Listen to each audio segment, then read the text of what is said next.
Volgende preek gaan oor die letter maak dood, maar die gees maak lewend. Kom ons bid net eers saam. Here, ek vra dat U ons deur hierdie diens sal begelei. Here, daai lied wat ons nou gesing het van I surrender, Here, dat ons dit in waarheid kan doen, onsself aan U kan oorgee. Jesus, dat ons U sal toelaat om binne in ons te werk, te spreek, te begelei. Here, dat U ons hande vat en ons saam met U sal stap deur die woord. Vra dit in Jesus heilige naam, Here. Amen. Amen. So 'n jaar gelede het ek oor hierdie selfe skrifgedeelte gepreek. En die preek was gebaseer gewees op 'n gesprek wat ek met die Here gehad het. En my gesprek het oor 'n klompie vrae gegaan wat ek vir die Here gevra het. En die vrae was gefokus rondom my toekoms, die pad waarheen ek op pad is en my effektiwiteit op Eliada en 'n klomp sulke dinge daar rondom. Here, is ek op die regte plek? Doen ek die regte dinge? 'n klomp vrae daar rondom. En die vorige keer het ek gesê, ek het nog nie al die antwoorde nie. Nou, ek het weer met die Here betrokke geraak, maar hierdie keer moet 'n bietjie 'n paar ander vrae, ander fokus. En die Here het my teruggevat na hierdie preek van 'n jaar terug toe. Nou, 'n interessante ding vir my is, wanneer Jesus 'n preek gegee het, dan het hy daai preek eerstens op homself van toepassing gemaak, voordat hy dit op enigiemand anders van toepassing gemaak het. En vir julle wys in Markus 10 vers 42 tot 45 sê dit, Jesus roep hulle toe nader en sê vir hulle, julle weet dat dit by die nasies so is, dat hulle sogenaamde regerders oor hulle baas speel, en dat hulle groot manne die mag oor hulle misbruik. Maar by julle moet dit nie so wees nie. Elkeen wat in julle kring wil groot word, moet julle dienaar wees. En elkeen onder julle wat die eerste wil wees, moet julle almal se dienaar wees. Die seun van die mens het ook nie gekom om gedien te word nie, maar om te dien en om sy lewe te gee as losprys vir baie mense. Julle kan dus sien dat Jesus gee hierdie mini-preek van as jy wil groot wees, moet jy klein wees, en dan maak hy dit eerstens op homself in toepassing. En hy sê, dis presies wat ek gedoen het. Ek het aarde toe gekom om 'n dienaar te wees, nie om die koning te wees nie.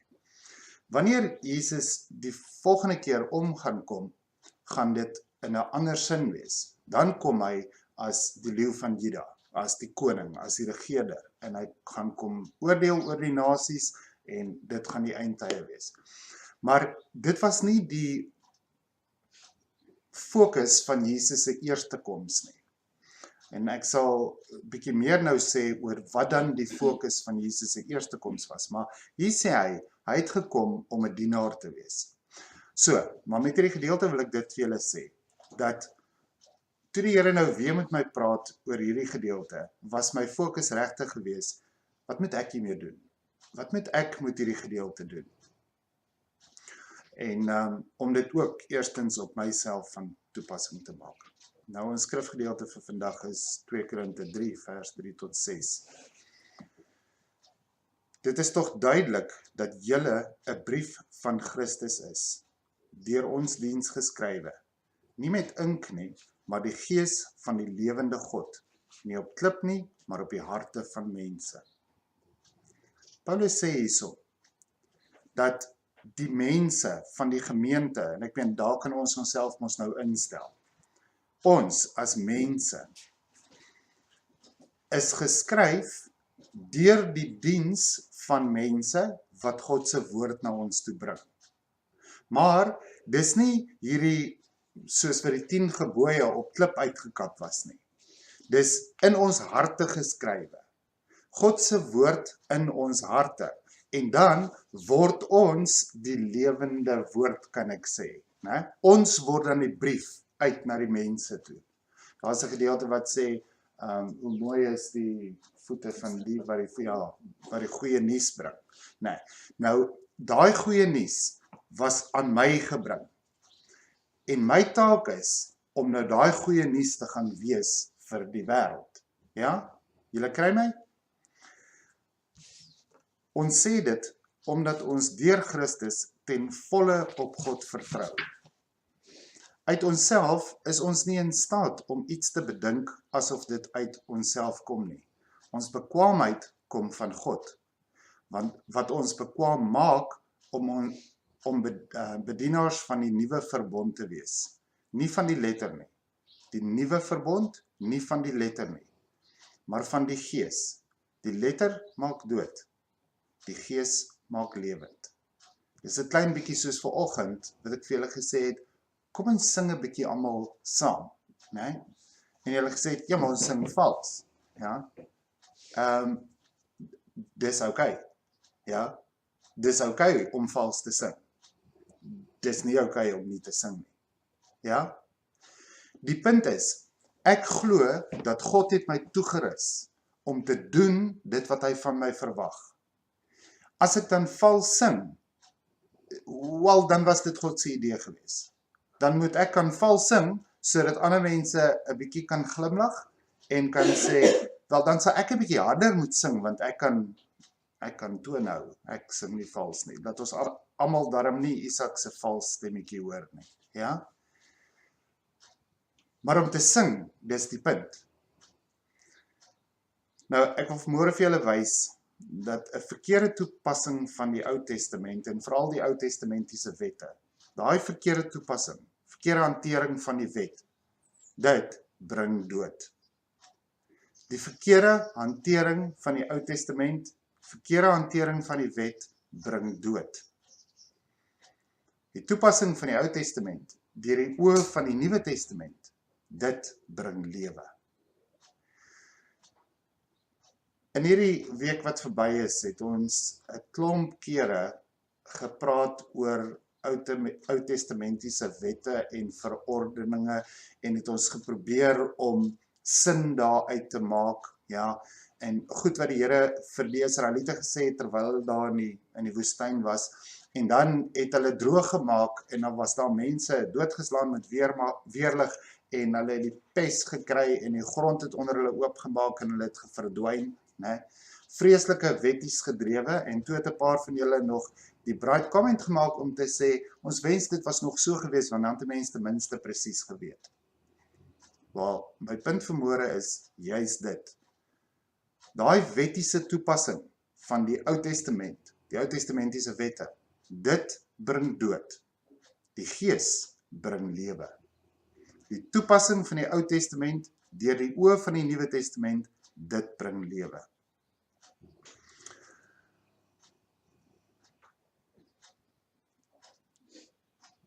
Toe ek die vorige keer hierdie gedeelte gebehandel het, toe ek met my vrae na die Here toe gekom het die Here vir my hierdie gedeelte gegee, hierdie teksvers, spesifiek vers 6, die gedeelte van die lewe en die dood. En toe met dit het die Here vir my 'n vraag gegee, en vir my gesê, Isak, glo jy? En ek was 'n bietjie verbaas deur die vraag, en ek het gesê, ja Here, ek glo. Dis hoekom ek hier is, ek glo. Maar toe ek begin dink daaroor, toe kry ek die idee dat die Here vra vir my van geloof in 'n baie spesifieke, uit 'n baie spesifieke oogpunt uit. Ek kom toe diep onder die indruk dat ek gaan eers hierdie teksgedeelte reg moet verstaan. En dan sal ek verstaan wat die Here bedoel deur die vraag, Isak, glo jy? Met ander woorde, die vraag is eintlik, Isak, hoe pas jy hierdie skrifgedeelte toe in jou lewe? Hoe werk jy daai gedeelte in jou lewe? So, ek moes duidelik eers mooi verstaan wat hierdie gedeelte beteken, voordat ek regtig na die vraag kan gaan kyk. En op 'n call het ek 'n interessante interpretasie gekry van hierdie skrifgedeelte. Dit was 'n gesprek tussen twee mense, en die een ou se interpretasie van hierdie gedeelte was gewees: om teologie te gaan swat, is 'n baie bad ding. Dit bring die dood. Hierdie letter bring die dood. Al wat 'n mens hoef te doen, is jy moet op 'n podium klim, né, en onder leiding van die Heilige Gees moet jy begin preek. Dit bring die lewe, want dan doen jy regtig die surrender ding, né, en die Here kan deur jou praat. Wel, dis 'n baie heilige stelling, maar en die Bybel onderskryf dit ook, dat ons kan net onder leiding van die Heilige Gees die waarheid aangaande God praat. Maar dit is 'n klein bietjie om een versie te vat en om uit verband uit te haal. In Romeine 1 vers 20 en 21 staan daar, van die skepping van die wêreld af, kan 'n mens uit die werke van God duidelik aflei, dat sy krag ewigdurend is, en dat hy waarlik God is, hoewel dit dinge is wat 'n mens nie met die oog kan sien nie. Vir hierdie mense is daar dus geen verontskuldiging nie. Omdat, al weet hulle van God, hulle het die kennis, hulle het die teologie geswat, hulle weet van God, nee, hulle hom nie as God eer en dank nie, maar hulle redenasies bereik hulle niks nie, en deur hulle gebrek aan insig bly hulle in die duister. 'n Wysheid kom deur 'n gehoorsaamheid, deur in gehoorsaamheid aan God op te tree. Hierdie gedeelte in Romeine sê, hierdie mense het die kennis, maar hulle pas nie die kennis toe in hulle lewens nie, daarom lewe hulle in duister. Dit sê dus, dat teologie, as ek teologie op 'n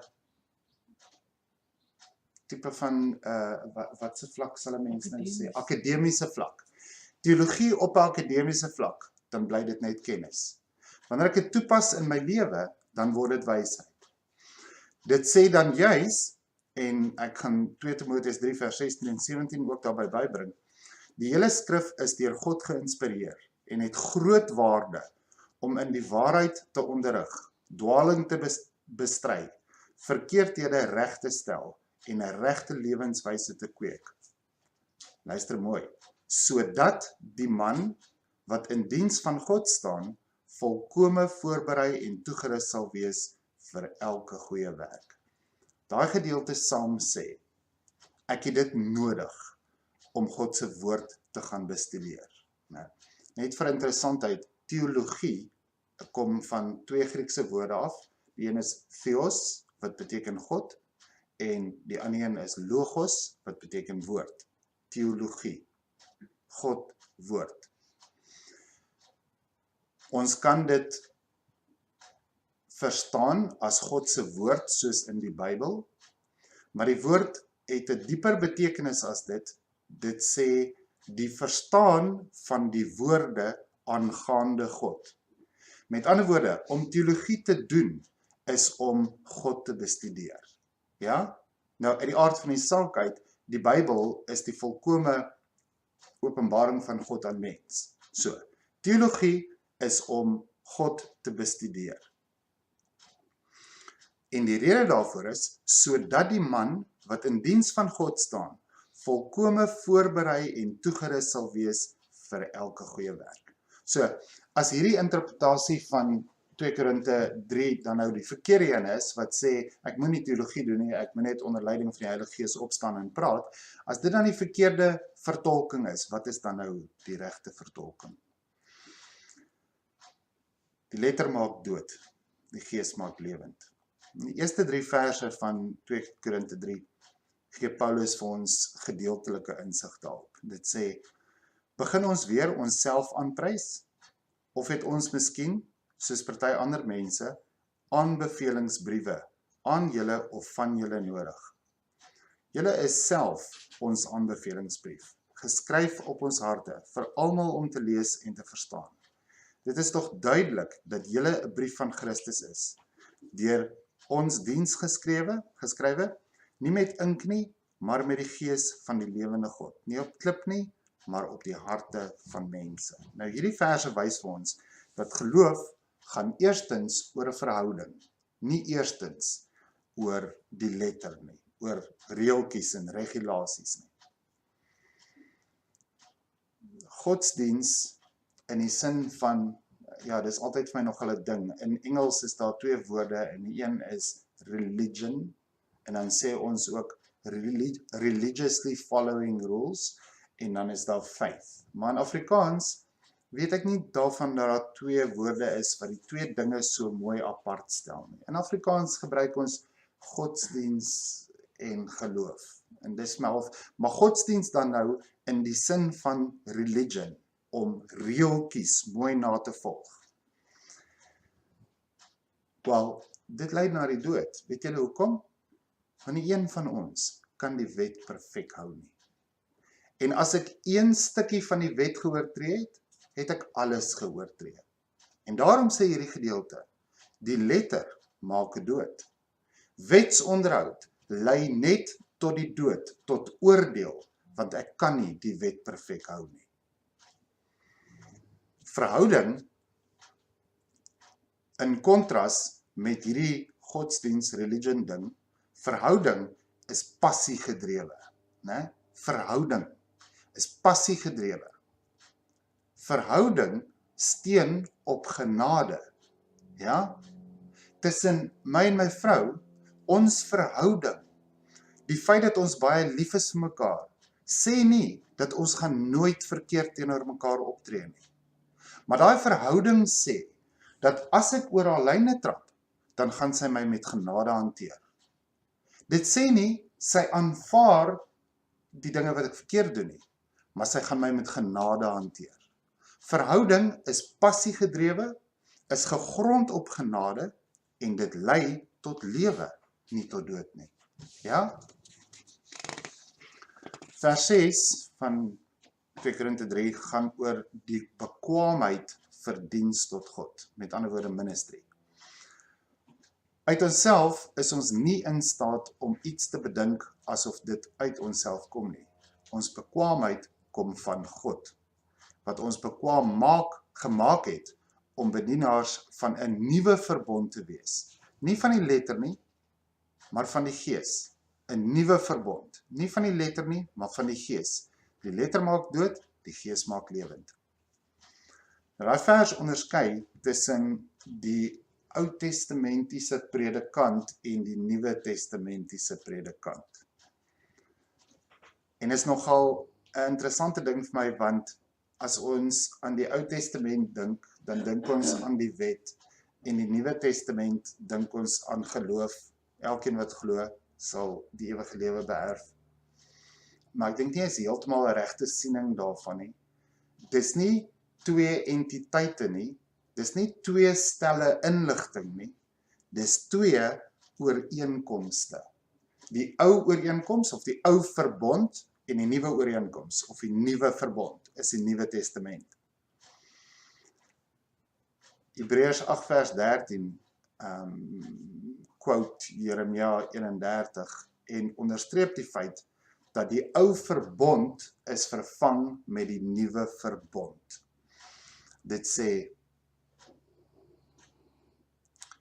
deur van 'n nuwe verbond te praat, het God die eerste oud verklaar, en wat oud geword het en uitgedien geraak het, sal gou verdwyn.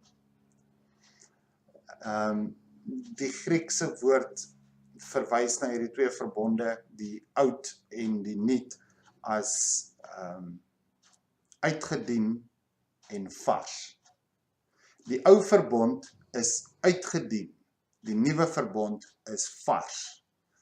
Maar toe hulle vir Jesus gevra het van die wet, is die wet nou uitgedien? Toe het hy gesê, nee, moenie dink ek het gekom om die wet of die profete ongeldig te maak nie. Ek het nie gekom om hulle ongeldig te maak nie, maar om hulle volle betekenis te laat kry. Dit verseker ek julle, die hemel en die aarde sal eerder vergaan, as dat een letter of letterstreepie van die wet sal wegval, voordat alles voleindig is. So, Jesus sê, die wet het nie oud geword nie, uitgedien geword nie. Nie die wet nie. Die ou verbond het uitgedien geword. Die wet is nie gevervang deur iets anders nie. Die wet staan, Jesus sê so, die toepassing van die wet, die verbond, die ooreenkoms tussen mens en God, dis wat geverander het. Nou, ja,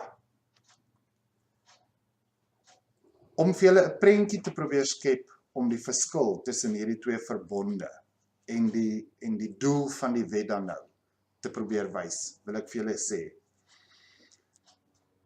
Die wet het geprobeer om God aan mens te openbaar. Deur 'n klomp reëls en regulasies, né, het die wet probeer om die pad na God te wys. Moses en Dawid, daai ouens, het die wet gevolg soos 'n paadjie, religiously, so goed as wat hulle kon, en dit het hulle tot by 'n ontmoeting met God gebring. Ja, julle kan onthou dat Moses het teen die berg opgeklim, agter die wet aan, né, en op die berg het hy vir God geontmoet. Ja? Volgens die wet het Moses die hele tabernakel gedoen, met al die goedertjies daarin. Ons het so rukkie terug dit gelees, hoe in detail dit gebeskryf was. Dit was deel van die wet, hierdie hele tabernakel ding. En dan wanneer Moses in die tabernakel ingegaan het, in die wet ingegaan het, dan het hy God gesig tot gesig ontmoet daar. Die wet was die pad na God. Ja? Maar verskoon my as ek 'n bietjie 'n simplistiese analogy gebruik. Dis glad nie in disrespek teenoor die Ou Testament nie. Maar die ou verbond, hierdie gedeelte wat op die wet fokus om vir my die pad na God toe te bring. Gaan kyk maar na die lewens van Moses. Moses was 'n baie nederige man en hy het alles gedoen wat die Here gesê het. Al die wonderlike dinge. Het Moses Kanaan gebruik? Nee. Dawid, 'n man na God se hart. Ja? Wat het Dawid gedoen? Mense doodgemaak. Hy het sy vrou amper gebruik ek nou 'n lelike woord. Hy was ontrou teenoor sy vrou. So, ek wil vir julle sê, hierdie wetsgedrewe paadjie na God was soos 'n klein, dowwe grondpaadjie, vol slaggate en sandgate en spoelslote. En om dit erger te maak, met mense wat hierdie paadjie in die donker probeer volg. Ja? En dan was die Oud-testamentiese predikers, die priesters, die leviete, né, Aaron, daai ouens, dan was hulle soos 'n klein flou lanterntjie. En hulle stap met hierdie lanterntjie op hierdie grondpaadjie om vir die mense wat agter hulle aanstap te probeer hierdie grondpaadjie te verlig. Ja? So, hierdie grondpaadjie is die wet.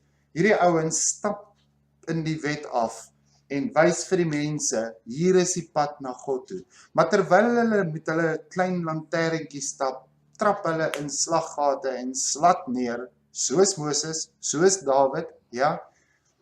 Maar hulle probeer baie hard en hulle staan weer op en hulle tel hulle lanterntjie op en hulle stap verder. Wel, dis die pad van die wet na God toe. God het nie die wet weggevat nie. Hy het die wet se doel verander.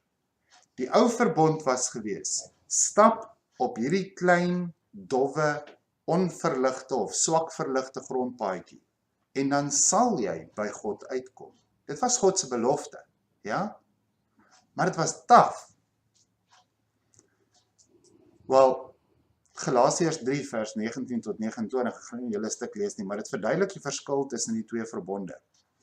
En dit sê, ons is nie langer uitgelewer aan die wet nie. Die wet is dus nie meer die pad na God toe nie. Ons is nie meer uitgelewer om op die wet te stap en perfek op die wet te bly, sodat ons by God gaan kom nie, en langs die pad neerslaat en seer kry nie. Jesus is nou die pad na God. Die nuwe verbond is gegrond op 'n persoon. Die ou verbond was gegrond op 'n stel reëls en regulasies. Hierdie persoon, Jesus, hy is nou die pad na God. Jesus openbaar God aan ons. Jesus, die mens, toe hy hier op aarde was, deur sy doen en late, hy was perfek mens, daarom kan ons gaan kyk na wat hy gedoen het. En as ons gaan kyk na wat hy gedoen het, dan kan ons sien, wat het God bedoel met die Ou Testamentiese wette. Ja? As ons die Ou Testamentiese wette lees op hulle eie, dan raak ons ernstig ontstel partykeer en sê, maar Here, hoekom moet 'n vrou vir 14 dae onrein wees as 'n man net vir 7 dae onrein is? Nee.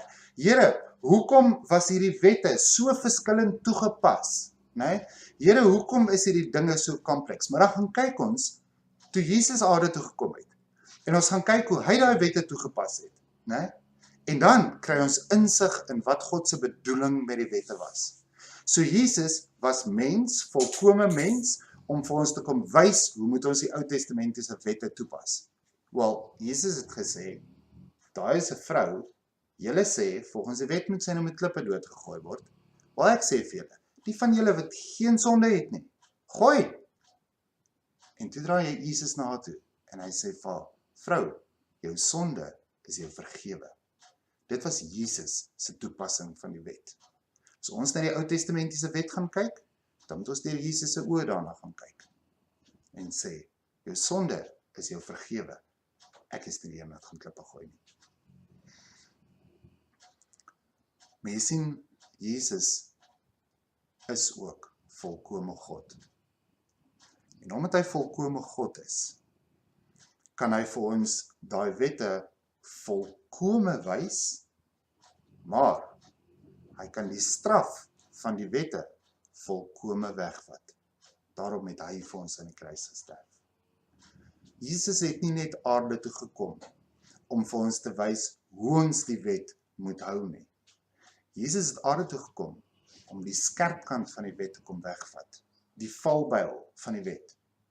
Daai ding wat sê, as jy jou voetjie verkeerd sit, gaan die woestyn onder jou oopmaak en jou insluk. Die weerlig gaan uit die lug uitslat en jou doodslat. Nee, die pes gaan kom en 24,000 mense uitwipe. Daai valbuil gedeelte van die wet het Jesus kom wegvat. So, ek wil vir julle sê, as die wet van die Ou Testament dan hierdie grondpaadjie was, Johannes 14 vers 6 sê, Jesus het vir hom gesê, ek is die weg en die waarheid en die lewe. Niemand kom na die Vader toe, behalwe deur my nie. So Jesus sê, ek is die pad. Jesus sê, daai oudtydse grondpaadjie, tweespoorpaadjie, is nou vervang met iets moderns. Haar grondpaadjie is nou breed oopgeskraap en geteer. Nee? Dis 'n weg, dis 'n superhighway. Maar Jesus het ook gesê, op 'n ander keer het Jesus vir die mense gesê, ek is die lig vir die wêreld. Wie my volg, sal nooit in die duisternis lewe nie, maar sal die lig hê wat lewe gee. So Jesus sê, hy is die weg, hy is die superhighway, maar hy is ook hierdie super bright high intensity discharge headlights, ja, wat nag dag maak, wat so skyn dat jy alles kan sien. Nie meer 'n flikkerende lanterntjie nie. Hy is die lig, hy skyn. Maar daar's nog 'n ding by. In Johannes 10, ek lees vers 11 en 16. Ek is die goeie herder. Die goeie herder lê sy lewe af vir die skape. In vers 16, hulle sal na my stem luister, en hulle sal een kudde wees met een herder. Almal luister na een. So, bedink jouself. Jy sit in jou voertuig, op hierdie breë superhighway, Jesus Christus. Maar die superbright headlights van Jesus Christus verlig hierdie superhighway. En daar op teen jou venster vasgeplak, is daar 'n pratende GPS, die stem van Jesus. En daai stem begelei jou op hierdie snelweg, terwyl alles mooi verlig is. Ja? En die wet dan? Jesus het gesê, hy het nie die wet weggevat nie, wat is die doel van die wet nou? Die doel van die wet nou, is soos katoogies, daar, langs die snelweg. En Jesus skyn op hierdie hele snelweg, maar ook op daai katoogies. En Jesus sê vir jou, as jy oor daai katoogies gaan, dan loop jy die gevaar om van die snelweg af te gaan. Ja? Nou, dit klink nou 'n bietjie Ou Testamenties, so as jy van die snelweg afgaan, wel dan is jy weg van Jesus af en dan sê jy boogerd, hy sê nie, wel nee, nogal nie. Jy sien,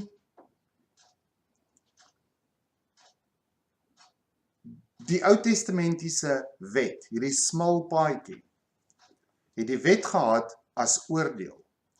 Hierdie Nuwe Testamentiese superhighway, het die wet as katoogies. En as ek van hierdie snelweg sou afwandel, nee, dan is Jesus se stem, die GPS daar, om vir my te sê, dude, jy maak fout. Kyk, jy oortree die wet. Jy maak fout. Ja? Dis Jesus se stem wat vir my sê, jy is besig om van die snelweg af te gaan. Die Ou Testament het gesê, doomed, weerligstrale, sand wat oopmaak, want jy die wet geoortree. Die Nuwe Testament sê, Jesus sê vir my, jy is besig om te dwaal, draai terug. Ek sal nou nog 'n bietjie meer daaroor sê. Die Ou Testamentiese prediker was hierdie ouetjie wat met die liggie gestap het. Die Nuwe Testamentiese prediker is 'n ouetjie wat so staan met sy hand en sê, daar is Jesus. Ja? Hy wys die pad na Jesus. Hy wys aan, daar is die snelweg. Stap soontoe. Gaan vind Jesus daar, want Jesus is die weg na God. Die Ou Testamentiese prediker moes vooruit gestap het met sy kleine ou liggietjie en die wet geprobeer verlig het.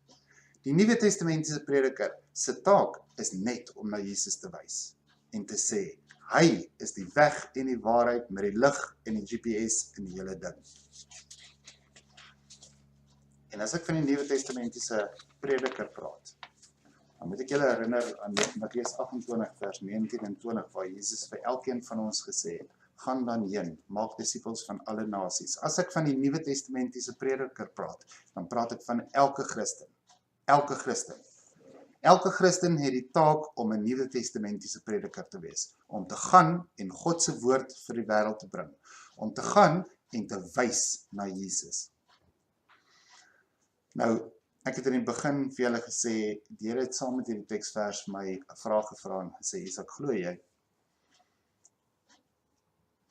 My poging om hierdie vraag te verstaan in konteks met hierdie verse, het ek vers 4 gaan mooi bekyk, verskillende vertalings, en ek wil vir julle 5 verskillende vertalings lees. Eerste een is die 83 Afrikaanse vertaling. Ons sê dit, omdat ons deur Christus ten volle op God vertrou. Volgende, nou gaan ek 4 Engelse vertalings gee. Now we have such confidence in God through Christ. Volgende een, such is the confidence that we have through Christ toward God. We say this because we have confidence in God through Christ. And such trust we have through Christ towards God. So, 3 woorde wat ek al wil uitlig, vertrou, trust, confidence. Daai 3 woorde kom al 3 van die Griekse woord pepothesis, as ek dit reg uitspreek. Daai gedeelte, daai woord beteken, die vertaling van daai woord beteken reliance, confidence, trust, met ander woorde geloof. Okay dan Here. Dis die geloof waarvan jy praat. Trust, confidence, reliance. Jy sien baie keer as ons aan geloof dink, dan dink ons dis iets wat ons moet bemeester. Elkeen wat in Jesus glo, sal die ewige lewe hê. En dan sê ons, Is my geloof sterk genoeg? Oeps. As dit vir my sterk geloof afhang, dan stap ek op die grondpaadjie van die Ou Testament.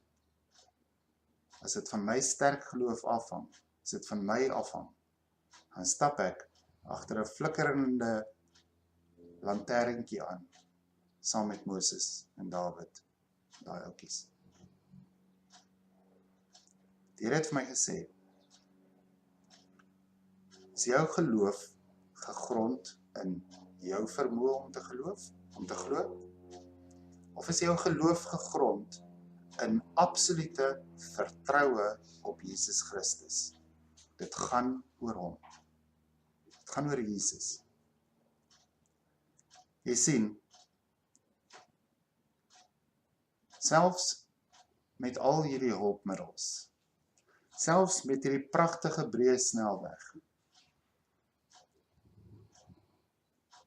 ek en my vrou, sy moet 'n kaart onderste bo draai om te sien waar die regte rigting is, né? En ek is so rigting bevoeterd, né? Dat ek sal in 'n mall in rondloop en vir 10 minute, en as ek probeer terugloop na my kar, né, dan kom ek by die ander uitgang uit, en dan is ek stom verbaas. So tussen die twee van ons, en ons ry die wêreld vol en in ongerepte areas, ons ry met 'n GPS, want anders sal ons nooit weer terugkom by die huis nie. Maar met ons GPS ry ons in die Kaap, en dan misinterpreteer ons wat die GPS sê. Want partykeer is daar 'n afrit wat so gaan, met ene wat so eentjie reguit gaan, en dan verder so gaan, dan vat ons die verkeerde afrit. Ons het ons GPS Helen genoem, want sy is unflappable. As jy die verkeerde afdraaipad vat, dan sê sy, herbereken. En dan verduidelik sy vir jou, draai hier, draai daar, en sit jy terug op die snelweg. Dudes, die GPS doen dit. Ons misverstaan. Ons vat die verkeerde afrit, en dan dink ons, nou gaan die Here so kwaad wees my, want ek het weer 'n fout gemaak. Nee. Met genade sê die Here, herbereken, en verduidelik vir ons die paadjie terug na die snelweg toe. Jy sien, die wet staan nie meer in oordeel van ons nie. Die wet sê, dude, luister 'n bietjie mooier, want jy is besig om van die pad af te gaan. En dan begin ons te luister, en in groot genade sê die Here, herbereken, en verduidelik die pad terug na die snelweg toe. Vers 4 en 5 sê, ons sê dit, omdat ons deur Christus ten volle op God vertrou. Uit onsself is ons nie in staat om op die snelweg te bly nie.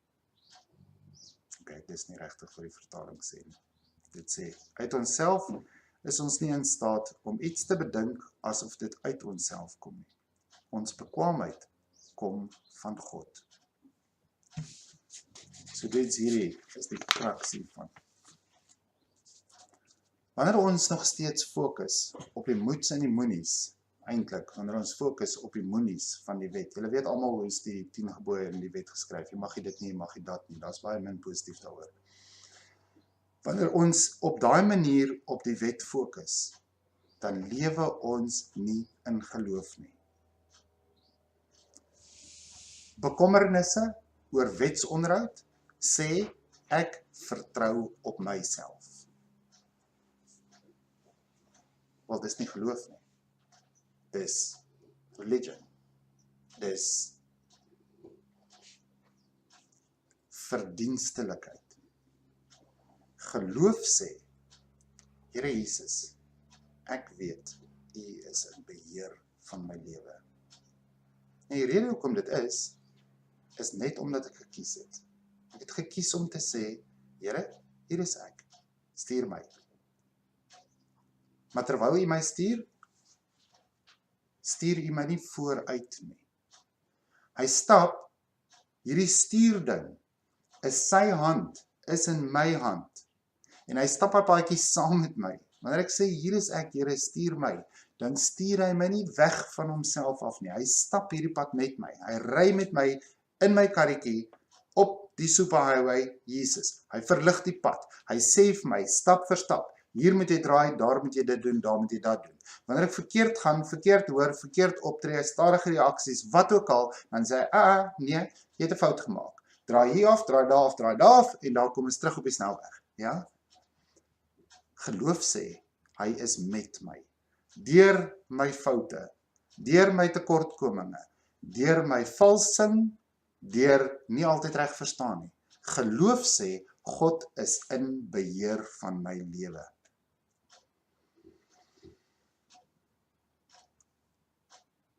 Die Here sê vir my hierdeur, dat gaan al jou kritiek, dat gaan al jou oordeel teenoor jouself. Isak, het jy geloof? Dit sê, Isak, glo jy dat die Here hierdie pad met jou loop en dat dit absoluut van hom afhang, nie van my nie. Isak, glo jy dat wanneer jy nou vanoggend hier gaan uitstap op pad terug, en believe me, en as jy nie wil nie, vra my vrou, my eerste reaksie is, Here, was dit goed genoeg? Wel, dis nie geloof nie. Jy sien, ja, ek gee my beste, maar geloof sê, dit hang nie van my beste af nie. Dit hang van almagtige God af. Sy Gees met ons. Hy werk, hy lei, hy praat, en hy sorg vir die resultate. Dis in sy hande. Vertrou op Jesus, lewe in geloof. Ek het in die begin gesê, dat ek nog nie al die antwoorde het nie. En die vorige keer toe ek hierdie preek gegee het, was hier so 'n tienermeisie, ons het besoekers gehad die dag. En toe ek uitstap en vir hulle die hek gaan oopmaak, toe klim sy uit hulle kar uit, stap na my toe, gee my 'n hug en sê vir my, Oom Isak, dis okay om nie al die antwoorde te hê. En dit het 'n baie groot indruk op my gemaak. En vanmôre toe ek onthou wat sy daai dag vir my gesê het, toe dink ek daaraan, dis so. Om al die antwoorde te probeer hê, is om na die Here toe te gaan en vir hom te sê, Here, gee asseblief vir my 'n hele roetebeplanning vir alles wat ek moet doen, oral waar ek moet draai met die eindbestemming, die hele trip. En dan vat ek daai roetebeplanning wat die Here nou vir my gegee het, al die antwoorde, dan vat ek dit en ek memoriseer dit, né? En dan weet ek mos nou waar ek op pad is. Wel, waar is ek nou? Terug op die grondpad. As ek verwag om hierdie hele roete vooruit te hê, dan is ek terug op die grondpad. Vertroue sê, ek het nie al die antwoorde nie, but that's good. Ek is nie veronderstel om al die antwoorde nou te hê nie. Die GPS sê nie nou vir my al die draaie wat ek moet vat nie. Die GPS is nou met my en geef my die antwoorde soos wat ek in die pad afgaan. Ek het nie nodig om al die antwoorde voor die tyd te hê nie. Want die GPS, God se Gees, is in my. God se Gees begelei my stap vir stap, verduidelik nie vir my voor die tyd die pad nie.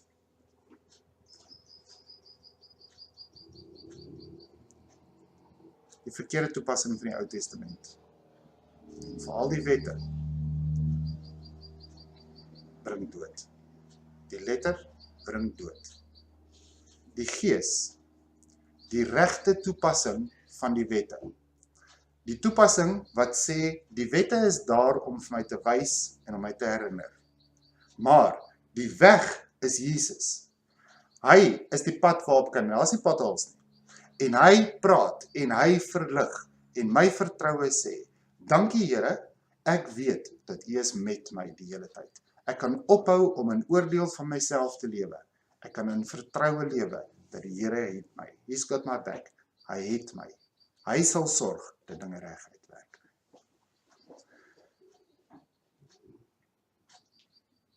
Here, al hierdie dinge kan net teorie bly.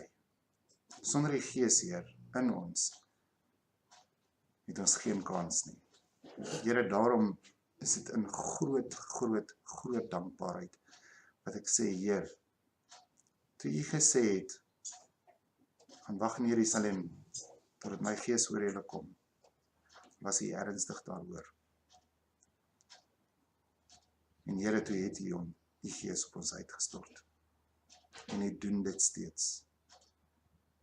U rus ons toe, presies soos wat 2 Korinte 3 sê. U is met ons, U begelei ons. En Here, beste van alles, dit hang nie af van ons perfekte uitvoering van die instruksies nie, want U is die heeltyd daar met ons. U sorg dat die uitkoms reg gaan wees. Dankie daarvoor, Heer. Here, maak dit asseblief diep hartskennis vir ons elkeen. Jesus, ek vra dit in U heilige, genadige en almagtige naam. Amen. Die Here sal julle seën en julle beskerm. Die Here sal met deernis na julle kyk en aan julle genade betoon. Die Here sal julle gebede beantwoord en vir julle vrede gee. Die Here sal sê, herbereken en jy teruglei na die regte pad. Amen. Amen.